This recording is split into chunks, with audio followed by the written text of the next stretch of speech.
the time it's only a semester. But no history class can teach us everything about every person and every event that happened in our nation's past. That just can't be done. Anyway, everything changed about 8 or 10 years ago when I happened to find and read a book, a large book, entitled Almost a Miracle. The main overarching point of this book is that it had to be, if not a miracle, at least almost a miracle, that these 13 little colonies that had no army, no navy, no people trained to fight, could ever take on and win a war against the most powerful nation on earth. Almost a miracle that that ever happened and that we won. And so that, and the part of the book that really caught my attention and led me down that path was when he talked about Patrick Henry.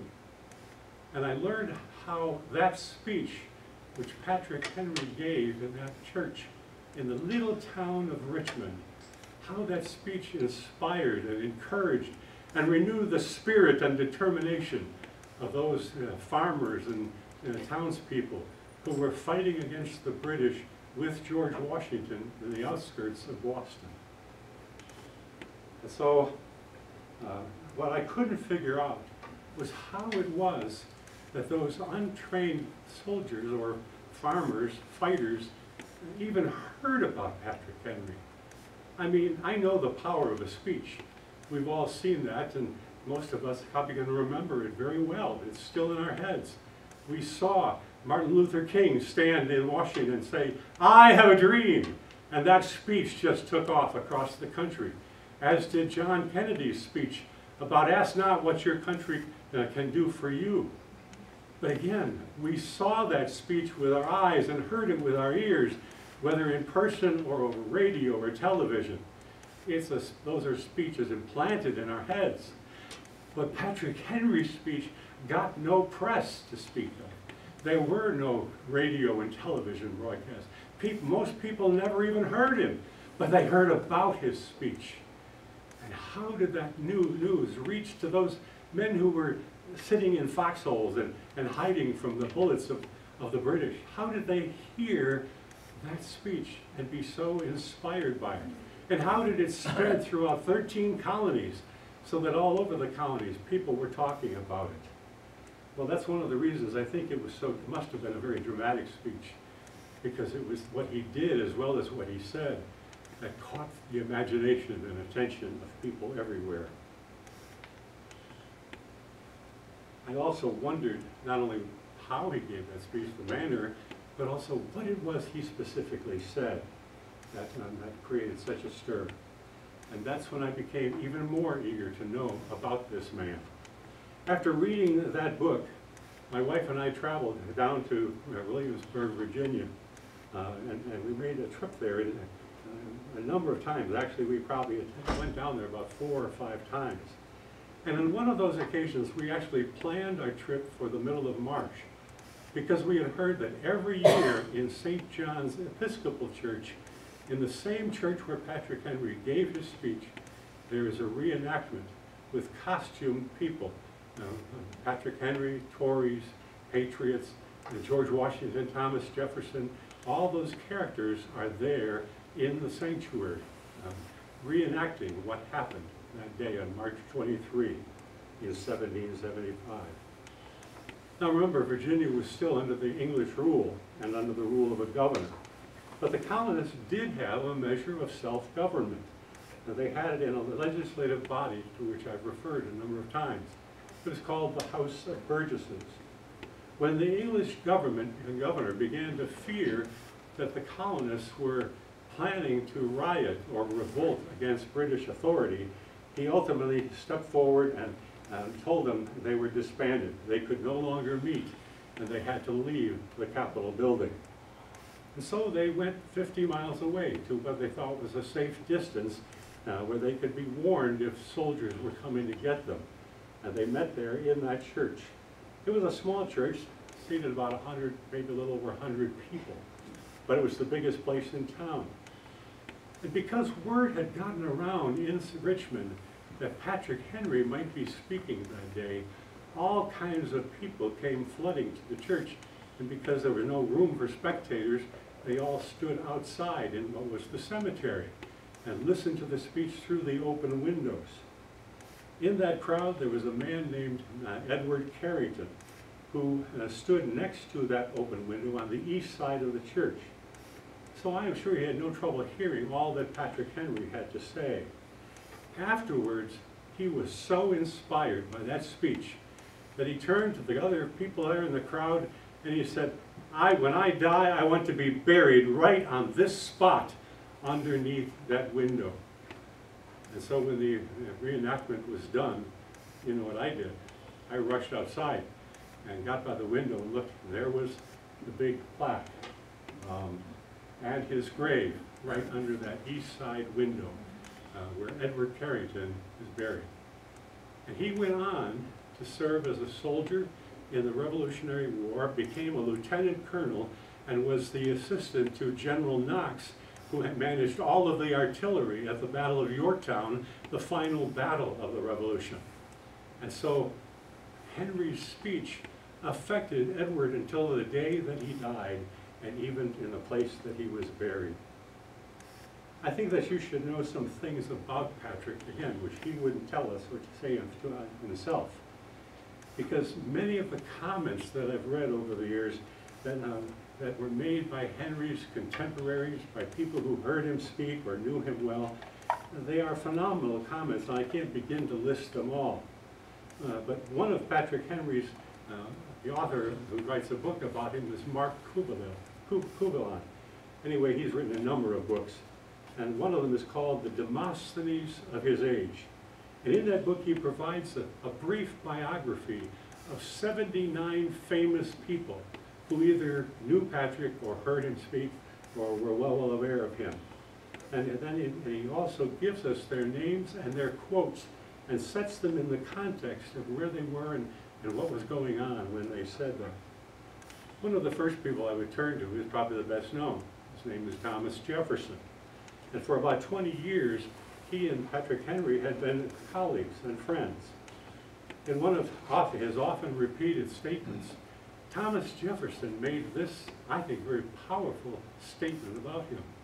He said that Patrick Henry was the greatest orator that ever lived. And there's books with that title now. And one says the greatest lawyer that ever lived. Unfortunately, the close friendship that they had enjoyed for almost 20 years began to fade and was drastically changed around the year 1780. And I believe it happened because Jefferson became more and more jealous of the fame and success that Patrick Henry was receiving, which he thought belonged to him. After all, Thomas Jefferson had gone to the college of William and Mary. He was from a wealthy background. He had college education. He had been an ambassador to France, to Paris. But in 1824, just 25 years after Patrick Henry died, William Wirt, one of Patrick Henry's great-grandsons, was writing the first biography of Patrick and contacted Thomas Jefferson, knowing that he was familiar with his great-grandpa, and asked for some information, things that he remembered. And in the letters he wrote back to William Wirt, he didn't say one positive thing about Patrick Henry, even though they had at one time been friends, and now 25 years after he had died. Listen also to an example of what Jefferson wrote in a letter to Daniel Webster, who I'm sure you know his name. He described Patrick Henry as a man with very little knowledge of any sort. He read nothing and he had no books. He wrote nothing, he could not read.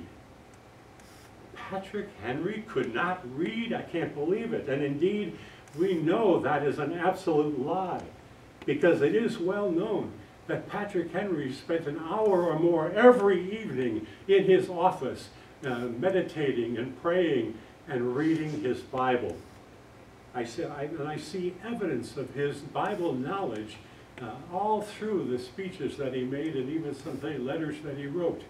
Over and over again, there are references to either straight Bible quotes or references to things about the Bible. For example, betrayed with a kiss.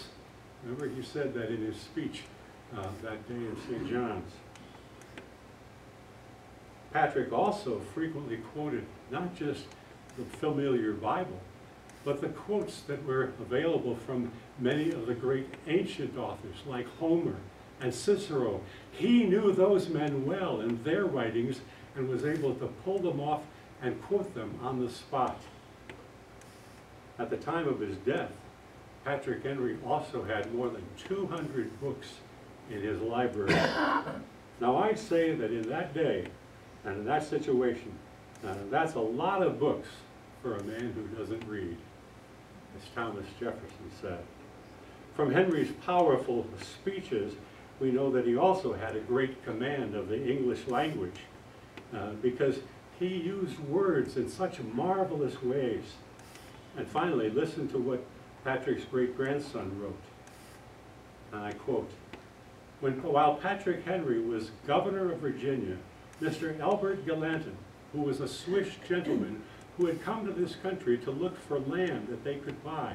He was representing a group of people in France who wanted to come and settle here and establish a colony. And so where do you go when you want to find land that's available, and who do you need to contact? He went to talk to Patrick Henry, who was governor of Virginia at the time. Well, it turns out that Patrick could read French, but he couldn't speak the French language. But Eildert Zwart could speak French, but not English. But they discovered they both knew Latin. And so they conducted all of their business in the Latin language. Now, I think that's a powerful statement about a young boy, a country bumpkin, who never went beyond age 10 in school. He had a broad knowledge, not only of the Bible, but all kinds of things and languages. And yet, Thomas Jefferson told William Wirt that his great-grandfather was uneducated. But I believe the most overwhelming example of Jefferson's jealousy is found in a letter Jefferson wrote to James Madison, the later president. At a time when Patrick and Jefferson were at odds and had opposing views over the ratification of the U.S. Constitution, this is what Thomas Jefferson wrote. What I have to do, I think, is devoutly pray for his death. Can you imagine anyone saying that in public? No matter how bitter the differences are between politicians, pray for his death? I still can't get over that. And especially from a man with so much acclaim. Remember again, Jefferson was college educated, and he expected to receive fame and glory and honor because of his wisdom and his knowledge, the writer of the Declaration of Independence. Meanwhile, Patrick Henry was seen as a country bumpkin. But in 1 year's time, Patrick Henry had far more trials than Thomas Jefferson ever did. In fact, in 1 year, he handled more cases than Jefferson did in 4 years. In the year 1767, Jefferson handled only 68 cases all year, and not one of them actually went to trial. They were settled, as we would say, out of court.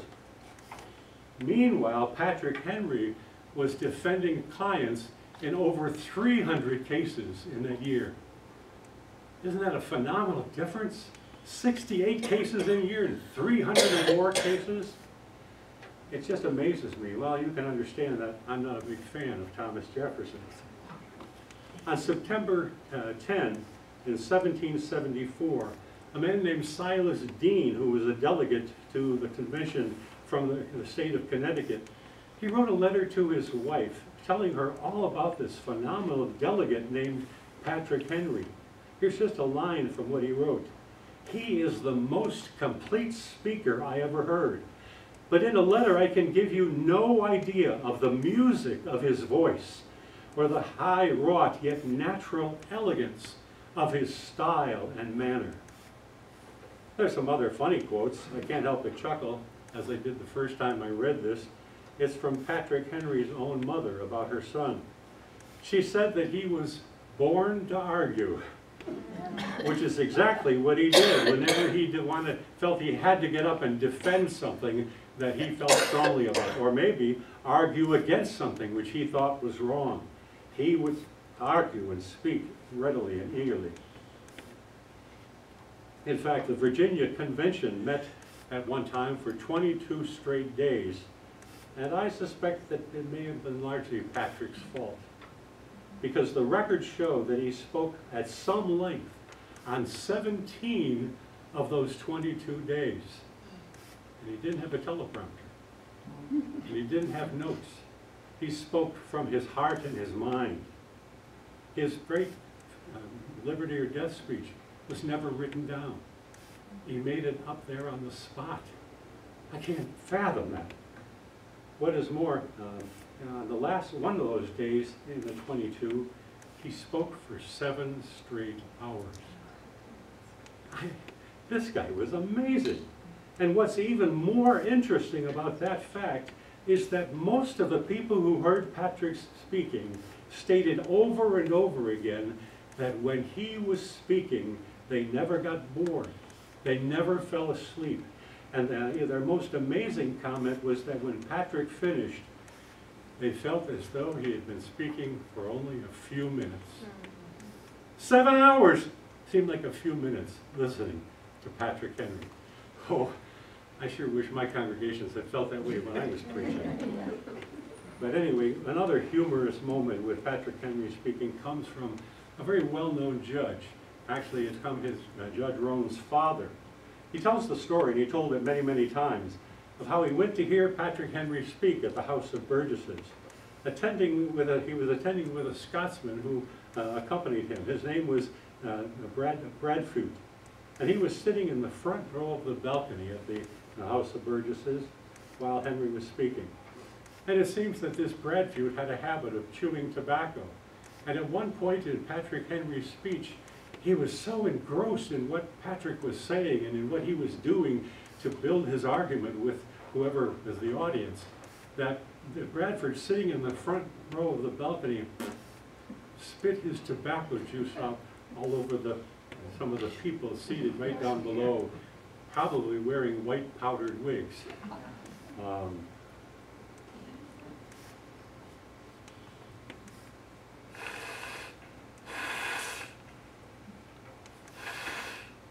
Still another surprising statement assessed to Patrick Henry and his fame is the fact that Lord Byron, the very famous British poet, was so impressed by what he heard about Patrick that he wrote a poem about him, a poem which ends with this line: Henry, the forest-born Demosthenes, whose thunder shook the Philip of the seas. Now I have to confess that if a poem doesn't start with roses are red and violets are blue, I probably won't understand it because I'm not big into poetry. But here's this poet, world-renowned, living in England, never having been in America, heard about Patrick Henry and wrote a poem, a classic poem about him. One of the other funny comments about Patrick comes from Governor Littleton Tazewell, who had frequent opportunities to hear Patrick speak in public settings. But while visiting at Patrick's home, he found Patrick one day under an oak tree playing his fiddle for the amusement of some children who were dancing around him. He also made this reference. He said that Patrick had a peculiar habit in his legislative work. Whenever he became agitated, or at least many times, he wrote that, "I have seen Patrick Henry in an animated debate turn his wig around on his head right while speaking, as though maybe to scratch his head or to vent some frustration or whatever." Patrick was not fond of wearing a wig as other lawyers did, and he rarely, if ever, had a powdered wig because he thought they were too expensive to buy and to maintain because you frequently had to get them repowdered. But he also believed that that powdered wig would set him apart from the common people whom he so often defended, people whom he loved and cared about. Another funny story about the wig is that on some occasions he even took the wig off. And of course you had to shave your head bald in order to wear the wig. But he would take the wig off and twirl it on his finger while in debate. I mean, this impresses me that he was just a regular guy who wasn't caring about his reputation, about his fame, about the glory and honor that others would seek. No, he was there to do a job. And there's one more fact about Henry that I want to lift up. With all the years and occasions in which he was speaking, but whether at home or in public, numerous sources tell us that no one ever heard Patrick Henry use cuss words or swear in any way. I mean, to stand up for 7 hours in a speech and never let go with a swear word is just, that must have been an amazing thing even in that day, to hear a public speaker never use a bad word. And so Patrick was not only one of the greatest spokesmen for liberty, everyone who knew him knew he was a sincere and very vigorous Christian. Well, now let me say a word about Patrick as a husband and father, and I'm going to have to maybe skip over some of this because it gets very involved. But he was married first to a woman named Sarah Shelton, who I mentioned earlier, and with her he had 6 children. She died at the age of 36 after struggling with deep depression and mental illness. And remember, in those days there was no clear diagnosis for mental illness. In fact, there were some who claimed that she was demon-possessed. And it's even argued that that's the reason they wouldn't allow her to be buried in the church lot. Through the urging of his colleagues and friends, Patrick went and looked at the new mental hospital which had recently opened in the city of Williamsburg. And while he was there, he became especially distressed at the kind of care which the patients were receiving in that place. I'm going to pass around out of a publication that comes from down there. This shows you one picture of what the rooms were like in that mental hospital. And then the other picture is a room in Scotchtown, the house that Patrick Henry owned, where he kept his wife. Some have argued he should have gone and put his wife there. But when he was at the mental hospital, he discovered that many of the townspeople found it was a fun afternoon to go to the mental institution, which they thought of as sort of a human zoo. And they would look at, through the windows or the gates, whatever grating, they would look at the patients and watch their bizarre behaviors as though this was great entertainment. And Patrick Henry said, no, I'll never let my wife be in that situation. So he kept her in his home, and for 4 years she suffered. At times she became a danger to herself, so much so that they had to put her in what was called a straight shirt, or we call it a straight jacket. At any rate, even her own doctor said Mr. Henry's wife could only be restrained from self-destruction by a straight dress. And she was not only a danger to herself, but also to her children. But as you see those pictures, you see what the cell was like in the hospital and what the room was like in the basement of the house, with great bright windows. It even had a fireplace. And so it was the place where the room was described as commodious, which means it was clean and comfortable. I believe with all my heart that Patrick Henry did what he thought was best in the way of caring for his wife. And whenever he could be home, away from his duties as governor, he spent his time with her and cared for her. A few years after Sarah's passing, Patrick married Dorothea Dandridge, who was the daughter of Nathaniel Dandridge. Remember, I talked about the wealthy man in the neighborhood near Mount Brilliant. This Dorothea was half Patrick's age. He was 42 and she was 21. But that age difference, then as even maybe now, doesn't really matter so much. That happened a lot. But what is interesting is that Patrick Henry's oldest son, named John, had fallen for Dorothea, and I understand had actually gone to her father asking for permission to court her. whether he ever said anything to Dorothea, I just don't know, because it doesn't seem that way, and I couldn't find any information about that. But at any rate, he wanted to date her, was hoping maybe to marry her. But then the Revolutionary War started, and so he went off to join George Washington, who was fighting with the army and fighting against the British in the state of New York, hundreds of miles away. And then, sometime later, Patrick came to his good friend, Nathaniel, and asked for the ability to court his daughter. And now, at that time, Patrick was the governor of Virginia, and asked what you would do if your daughter was in that situation. Would you want your daughter to marry the governor and a longtime friend, or a young man who might never come home from the war? I think it's a rather simple question to answer. But there's more. Dorothea Danvers must have been a special lady, because there was yet another young man who wanted to marry her. His name was John Paul Jones. Oh. And he later became the greatest naval hero of the early American Navy, a famous ship commander. And so she really had some people wanting to marry her. Now, I did hear sometime not that long ago that when John came home from the war, he was not real happy with his dad.